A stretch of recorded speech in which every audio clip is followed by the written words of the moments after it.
हे काय म्हणताय ताई, तुम्ही असे कपडे घालून का फिरता? साडी कुर्ता या भारतीय पारंपरिक वेशातच तुम्ही चांगल्या दिसता, तेव्हा असेच कपडे घालून फिरत जा. अहो मोरे साहेब, मी तुम्हाला पाहिलंय का अजून? तुम्ही मात्र मला बघता आणि मला सांगता की असे कपडे घालू नको, तसे कपडे घालू नको. पण तुम्ही खरं सांगा, मला पण एक चान्स मिळाला पाहिजे की नाही, की तुम्ही कसे कपडे घालता आणि त्यावरती आम्ही काहीच बोलायचं नाही, पण आम्ही मात्र तुमच्या समोर येतो म्हणून तुम्ही आमच्यावरती टीका करायची.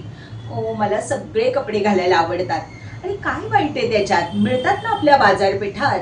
आणि जर का एवढा कपड्यांचा प्रॉब्लेम असेल तर सरकारने ते कपडे आणूच नयेत, फक्त साडी आणि कुर्ते आणि हे असं धोतर असंच आणावं. अहो काळानुसार आम्हाला पण वाटतं छान छान कपडे घालावेत. आणि कपड्यात काय असतं हो, सगळं जे काही आहे ना ते माझ्या वागण्यात आहे, माझ्या बोलण्यात आहे. आणि मी काही कपडे घातले म्हणून काही फरक पडणार आहे का? ना तुम्हाला ना मला.